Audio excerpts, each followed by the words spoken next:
Hello, I am Petrus. If you enjoy this sermon, please like, share and subscribe to our YouTube channel. Share this with others because the truth will set people free. Praise the Lord. The Lord is so good to us. He's so good. If I can find my sermon, here in the Bible is a sermon. You must have told me, it's in the Bible. It's in the Bible. Yeah, if it's not in the Bible, we do not want to hear it. Praise the Lord. Even if it's all you remember this morning, then it will be good. If it's not in the Bible, we do not want to hear it. Finish and clear. Amen. Praise the Lord. Praise the Lord. Thank you, Jesus. Thank you, Lord, that yes, we can sing holy, holy, holy all the whole time. Like the angels and the seraphs. Going around your throne, Lord. Revelation 4, we praise you, Lord. And every time, with their 6 eyes on all their wings, all over their bodies, every time they go around your throne, Lord, they see something even more exquisite, more beautiful, more worthy. And every time they sing, worthy, worthy, worthy is the Lamb. Worthy is the Lord. We praise you, Father. Praise you, Father. Thank you, Lord. Thank you, Jesus. We honor you, Lord. Amen. Thank you, Lord. Thank you, Lord, that our ears are open, the ears of our hearts, and we are focused on the one and only, on Yeshua, Jesus. A while ago, I wrote in front of this Bible of mine the following verse, Ephesians 3, verse 8. To me, who am less than the least of all the saints. Paul is saying that, I'm saying the two now. And I'm not trying to be humble, I'm serious.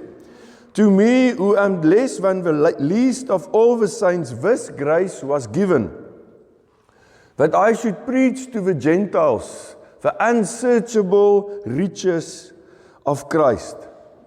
The Aramaic version says the unfading, unquestionable, without fault riches of Christ. You see, the unsearchable riches of Christ are eternal blessings. Eternal blessings for now and forever. For everyone who believes that Yeshua Jesus is Lord. Everyone who accepts the Word of God as the only truth, the real truth. And like we will say in a court, nothing but the truth. No. This is the real truth. The unsearchable riches of Christ are eternal, such as boundless grace and forgiveness of sins, unconditional love. Now we as human beings, never being in a situation where we really have unconditional love, total unconditional love.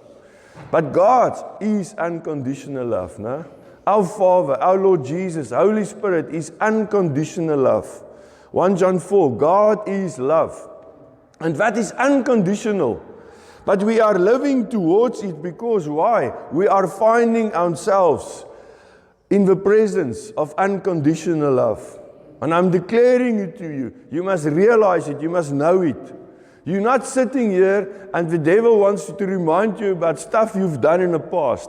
If I must do that, my head will be spinning the whole time. Really? No, we do not accept the memories of the past. We put them to the side. Out, go. What did we say last Sunday? Devil, out of my garden. Out of my garden.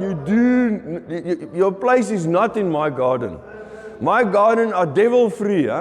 We chase him out. Chase him out. That's why when you're in your garden, what do you have in your hand? A spade. So you call a spade a spade. And you tell him go. And you do not come back. Amen. Amen. But don't scare the garden man. But the thing is,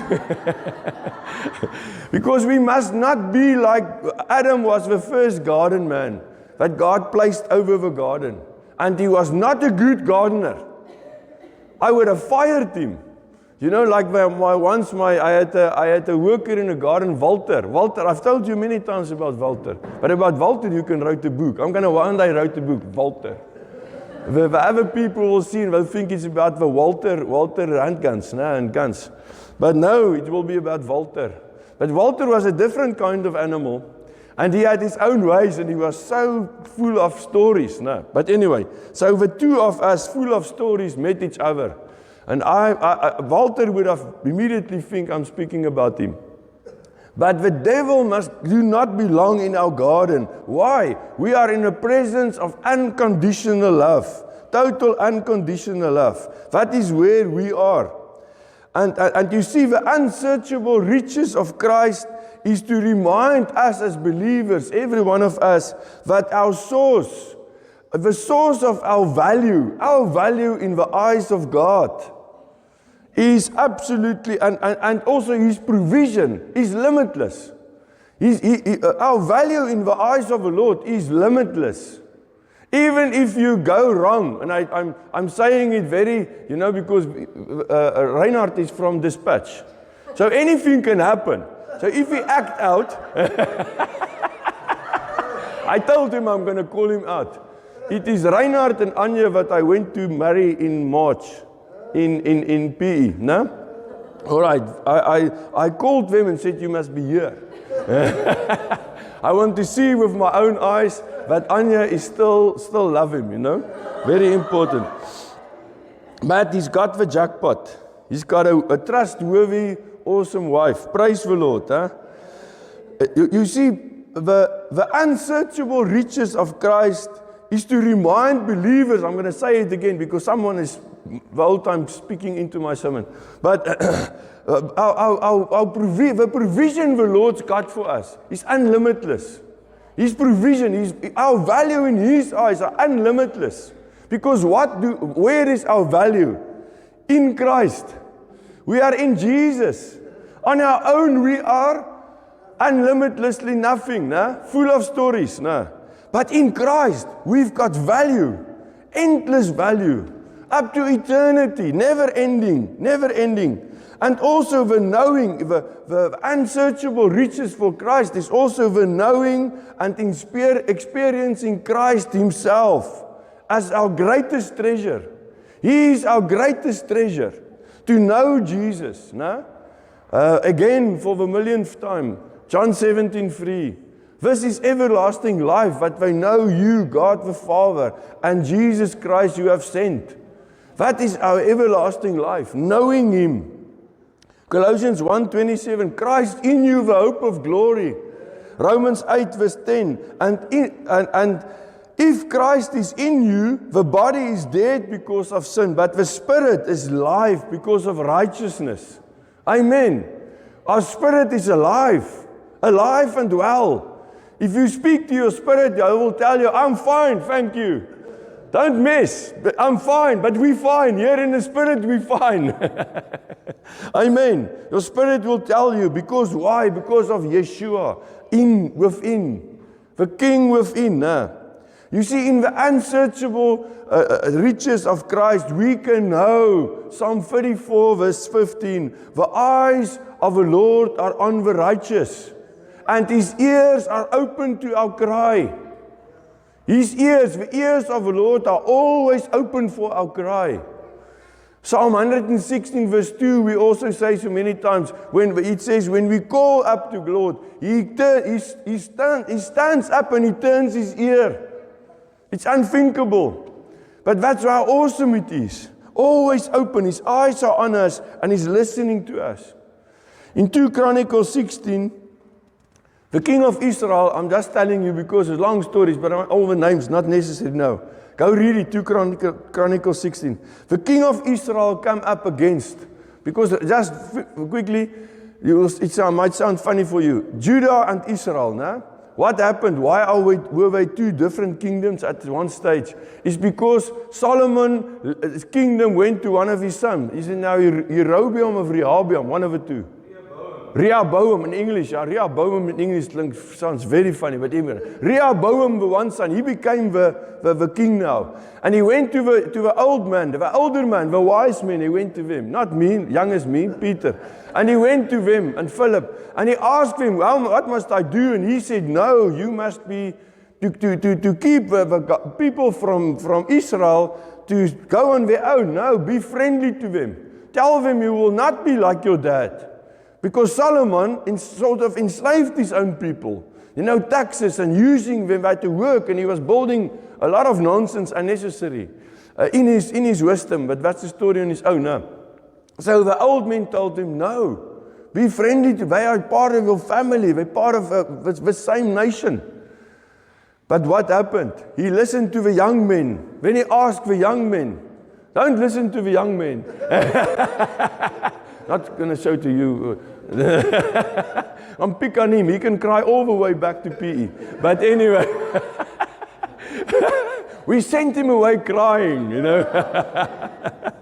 But Anya says, give it to him.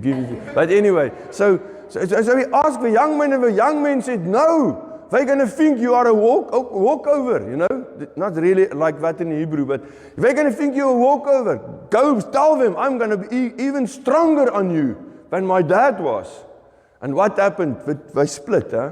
So then it was Judah and Israel. And at this stage, in 2 Chronicles 16, they are actually the guys from Israel, from the north, came to make war against Judah. And now Asa, the king of Judah, decided, I need help against these guys. And he took money from the temple, gold and silver and stuff from the treasuries of the temple and from the king's house.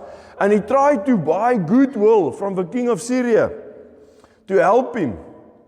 Now you can just think, verse 7, Hanani, the seer, came to Asa and said to him, because you have relied on the king of Syria, meaning you went and you relied on an infidel. You relied on an unbeliever, someone who's not one of us. But you went and relied, you must have relied on God. But let's read what it says. Because you've relied on the king of Syria and have not relied on the Lord your God. Therefore the army of the king of Syria has escaped from your hand. And when he reminded him that the Ethiopians, one massive Ethiopian army came against him, and the Lord delivered them into his hand. I say, verse 9, for the eyes of the Lord run to and fro throughout the whole earth, to show himself strong on behalf of those whose heart is loyal to him. He's telling him, what was your thinking? No, the eyes of the Lord is running to and fro over the whole earth, looking for those whose heart is totally put on Lord, trusting in the Lord, believing in the Lord, not in their own strength or even the enemy's strength, unbeliever's strength. No, relying on God. In this you have done foolishly, he told him. Therefore, from now on, you shall have wars. I want to tell you this morning, I believe the Lord wants to tell us, God is looking at you. He's looking for you. Praise His name. God is looking for you. So what do? You stand. He says, Lord, here I am. God is looking for you. And what do? We stand. We make a stand. We make a stand of believing God, trusting Him, not ourselves, nobody else, especially our enemies. We trust the Lord. We stand on Him. But if you forget that God's eyes are on you, and His eyes are running to and fro over the whole earth, looking for those who trust in Him, looking for those who believe Him, for God to show Himself strong towards you, then you will have wars. You will have wars in your home. The war will be at home. That's the worst place where you can have a war. Was a war in Iran, and I'm actually mad that they stopped the war. They must finish the war, but anyway. So there can be wars everywhere. Example, there was war in South Africa. We had wars on the border, nah? But here, you could live in peace, and you could grow, and you could raise your children. And the hospitals was good, and everything was good. Although there was war. But because there was war there, we could stay safely here. There's a saying in the American army where they say, we do not go making war because we hate our enemies. We go and war against our enemies because we love our own families. You see, it's not because you hate the guy in front of you, it's because you love those that you left at home. That's why you go to war. And if you do not trust on the Lord, dis my kleinsin wat so mooi skree. If you do not trust in the Lord, trust in the Lord, knowing He's your only answer for your life. If you do not trust in Him, you will have war at home. You will have war at work. You do not want to have war at work. You will have war wherever you go. And we do not want war in all our safe places, just because we were so filled up in stupidity that we do not read the Word of God, reading the goodness of the Lord, and that He is looking, His eyes go to and fro. He knows you there. He knows you there. And we do not trust on Him. We must trust in the Lord. You see, God was looking at His people in Egypt, for example. He was looking at them. He saw them. And then He sent Moses. Long story, not going to tell everything. Sorry, I know you love a story. But He sent Moses. And at the end, through a lot of stuff, He allowed them to escape Egypt out of a humanly impossible slavery. They escaped, no? And then they standing in front of a Red Sea, Exodus 14 verse 13, and they hear that the Egypt is coming. They've buried their eldest children, and now they want war. Now they're angry, you know. Probably when they were busy balsaming, putting balsam on Pharaoh's son who's dead, his wife probably said, and now what are you going to do? You know, probably, again, the wife, you know, but anyway. So, and then they decided they're coming for the Israelites. So this is what happened. Moses said to the people, do not be afraid. Stand still. Stand still. Knees, stand still. They told each other, no, knees, stand still. Stand still and see the salvation of the Lord. See the salvation which He will accomplish for you today. For the Egyptians who you see today, you shall see again no more forever. Amen. Is that not a proclamation? You understand? Stand still and realize, as your enemies are coming like a flood to kill you, the presence of the Spirit of the Lord will put them on the run, and they will drink the Red Sea water till death. But verse 14, he says, the Lord will fight for you, and you shall hold your peace. You will be not just calm, you shall hold your shalom. You will not just be standing in calmness, you will be strong. You will be healthy, you will be wealthy, you will be provided for. You will be able to live fully while your enemy is still coming for you. The Lord will fight for you. You see, our Lord Yeshua Jesus brought the fight from heaven. He invaded earth. He came to this earth. And Jesus fought for us. He did it once and for all. And the victory that Jesus did for us by His body and with His blood was sealed by Holy Spirit. Amen. Sealed by His body, His blood, and finally the Spirit of God that He gave us. So as the enemy come, the Lord says, stand still. My eyes are looking at you. I'm seeing you. The Lord says, I'm seeing you. I look at you. My eyes are upon you. Because you are my righteous child. And I love you with an unending love. An unending love. Amen. You see, right here in this environment we find ourselves today. We have a negative thing of hearing all the news on WhatsApp and whatever. No. In this same environment where other people are scared and everything seems to be torn apart, we as born again children of God can still live in victory. We can walk in calmness. You can drive in the street and yes, and for me the worst thing is to see other people drive like me. It's scary. But still, even if I'm driving nicely, not going around with sort of over the circles and stuff, I told Marita she must still tell Donnie. She so appreciates his driving skills. Because yesterday, she was in the car with me. And she said, Donnie's going to say, I can't drive with you again, But that's a way to scare her from now on. Donnie, tell her only Peter's going to take you everywhere.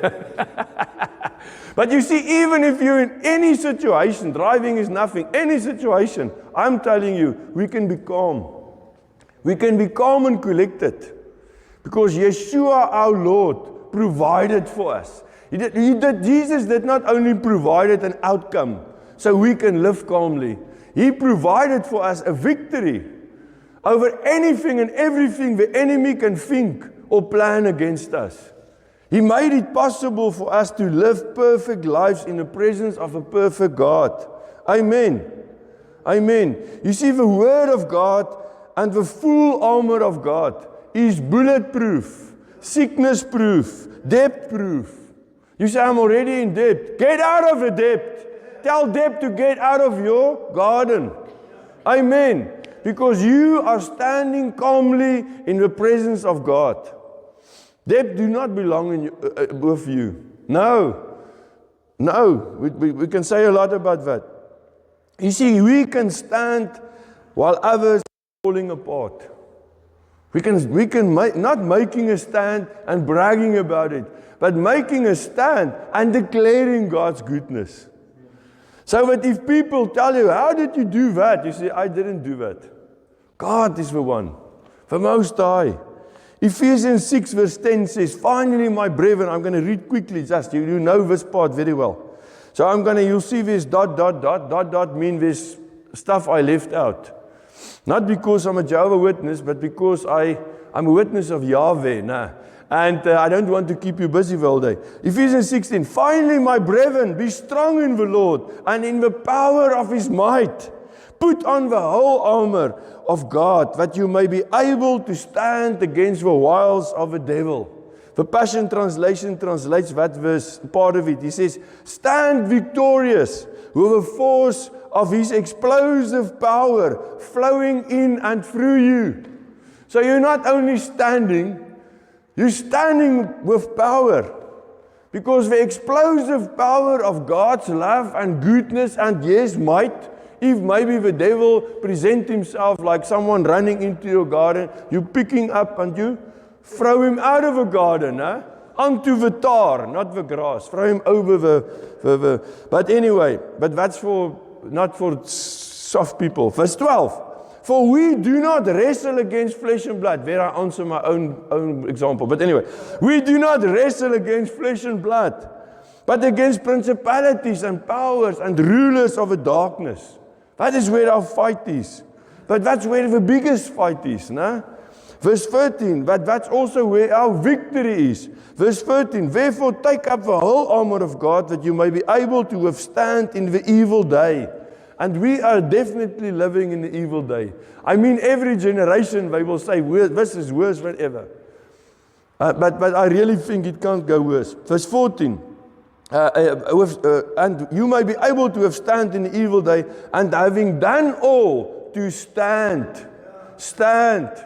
Standing is very important. I realize if I read this, that's why in the army you were standing. And at the best you were standing at rest like that. It was not very restful.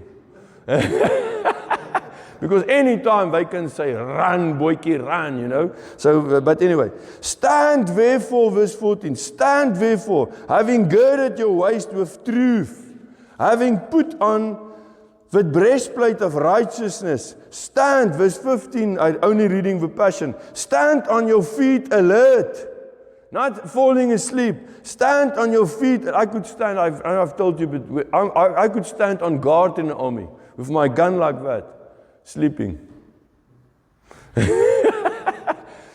I can't do it anymore, I think, but maybe. I must try it.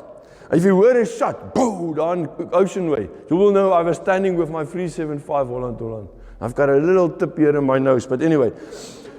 stand on your feet alert, when you'll always be ready to share the blessings of peace.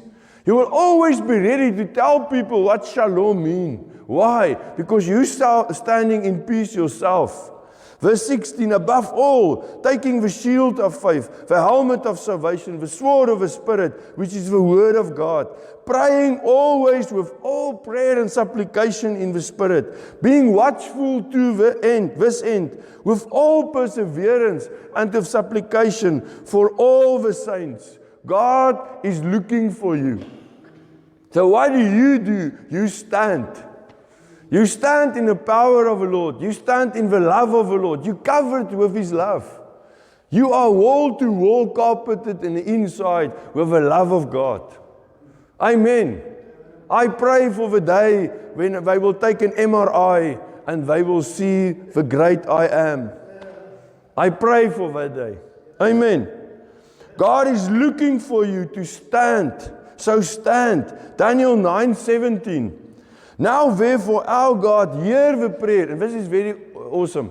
It's the angel of the Lord. And he's coming. And he spoke to Daniel. And hear what he's saying. Therefore our God, hear the prayer of your servant and his supplications. And for the Lord's sake, cause your face to shine on your sanctuary. Which is this. Sorry, this is now Daniel praying. And listen here. Daniel is one of the guys taken away after the Babylonians, they flattened Israel, Jerusalem, they flattened the temple, everything. Nothing, there was no stone standing. And then Daniel is taken away with others, and they are there in Babylon. And here Daniel is praying, and he says, Lord, I was praying, hear the prayer of your servant. And for the Lord's sake, cause your face to shine. He asked, Lord, let your face still shine on there where the sanctuary was. That's what he's actually saying. Because that sanctuary, the temple, and the Holy of Holies was totally flattened. But still, he's got that reverence for the Lord. And knowing that's one place where I know from a small boy I was taught that God is present there. His most holy presence was there. So I pray, Lord, let your eyes still be there. Let your glory be there. Shine on that sanctuary. Oh my God, incline your ear and hear. Open your eyes and see our desolation and the city which is called by your name. For we do not, listen to this, we do not present our supplications before you because of our righteous deeds. Like in Daniel's time still, the Jew will say, it's our deeds doing the law. No, Daniel's got a blink of a New Testament in him. He says of our, but it's straight through the Bible anyway, the grace of God. Because of our righteous deeds, but because of your great mercies. You hear? And when Gabriel came, angel of the Lord came. Verse 21. Verse 22. And he informed me, that's now Daniel. Oh Daniel, I have now come forth to give you skill to understand. But I want to remind you again, Daniel was his heart was so towards the Lord. That place where he knew God always were. You know, from the time they built the temple and when they did the opening of the temple, invading in Afrikaans, but anyway, dedication, praise the Lord, for Samuel's dedication there. And when they were dedicating the temple, the presence of the Lord His glory was so powerful that nobody could stand. And the impossible happened, even the priest, like pastors, they couldn't speak. So when the Lord is like here and I can't speak, then you must know that's a miracle. Then you accept, this is a miracle. And nobody, they were lying in front of the Lord. So that is what Daniel grew up with. And because he prayed for that place, now broken and totally devastated, the angel of the Lord came. That's what I believe. Go read it and come talk to me. Maybe I can tell you my side of the story better then. But anyway, but that's what happened. Gabriel come. Gabriel come. And he informed me, Daniel, I have now come forth to give you skill to understand. Because it's about a vision coming, but I'm not going to read the vision now. What I want to read is this. At the beginning of your supplications, the command went out. And I have come to tell you, for you are greatly beloved. You are, I'm telling you, standing, knowing Jesus, knowing that the greatest, best thing we can do, the most powerful thing we can do, is to realize, to accept the fact that the Most High God, His eyes are upon me. So I will stand in front of Him. And I can make a stand in front of the Lord. And I can know I am greatly beloved. A beloved child of a Most High God. And that's everyone. Let's stand, please. Let's stand a bit. We're talking about standing and we're still sitting. I expected you long ago to jump up, you know. The roof is very low, so don't jump to it. But Lord, thank you, Lord, that we can stand in front of you. We can stand in front of you and we can say, Lord, your eyes are upon us. Your eyes are upon us, and we accept it, and we say, thank you, Lord, that you do not only see us clean and nicely, we all combed our hair and washed ourselves. So we're standing here presentable. But Lord, even in our most unpresentable place, you are looking at us, and you are seeing people, your people standing in front of you in faith and hearing that you are telling us this morning, yes, all the promises of unsearchable riches in Christ. The biggest promise is a relationship, a personal, loving, constant, perpetual relationship with the Most High God, the Son of God, presenting the Father, presenting the Holy Spirit, and through Holy Spirit within us. Thank you, Jesus. We're standing here this morning as the beloved children of the Most High. And we are declaring this morning, Lord, we will never forget that we are standing in front of you. We are standing, even when we're lying in our beds, we must say tonight when you lie in a bed, say, Lord, I'm standing in front of you. Because in our spirits, we are standing up. We are standing up. Our spirits are standing, and we are standing in God's presence with His absolute love and His glory upon us. The manifested presence of our loving Father over us. And we say, thank you, Father. Thank you, Father. We are standing in your glory. And we say, thank you that we can be called the beloved of the Most High. The beloved of our Father. And we praise you for that. Thank you, Father. And there's nothing that the enemy can do. There's no thing he can scare us with that will let us fall flat on our faces in fear or running around scared like chickens. No, Lord. No. There's a Lion of Judah within. The Lion of Judah is within us.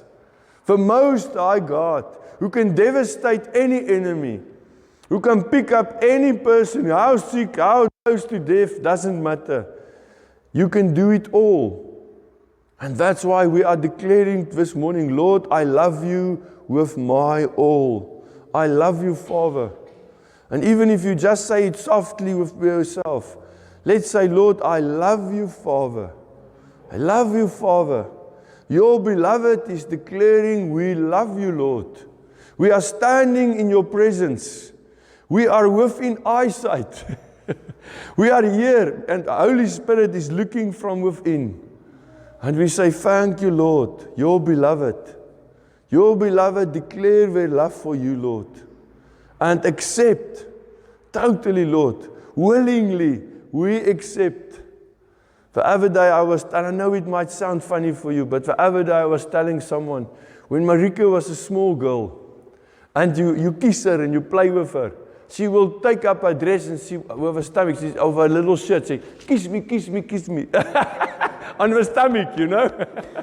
I mustn't have told it for Greg, but anyway. But she was absolutely, she was just love, And I'm telling you, we're standing in front of our Father. And we say, Lord, kiss us, Lord. Like you tell us in Psalm 2, kiss the Son. Son. Kiss the Son. Thank you, Lord. Thank you, Jesus. In your presence is absolute fullness of joy. And we accept it this morning. In your presence is no fear, want your presence is flooded, full to the brim, overflowing of love, endless love, perfect love, no fear, and fullness of joy. Thank you, Lord. We praise your name. Thank you that we do not go this next week in like normal people.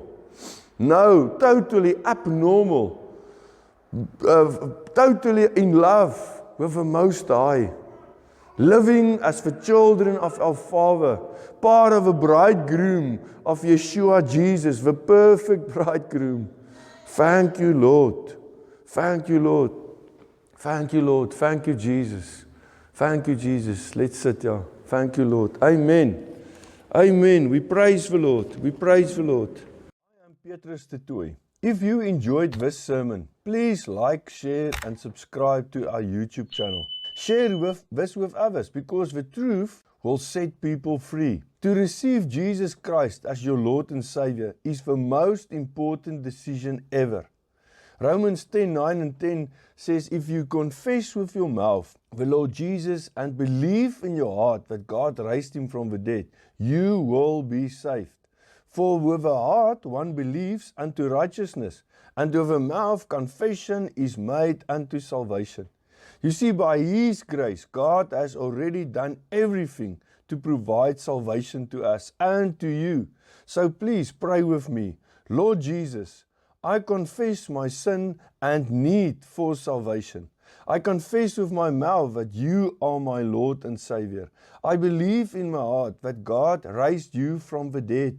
By faith in your word, I receive salvation now. Amen. Praise the Lord.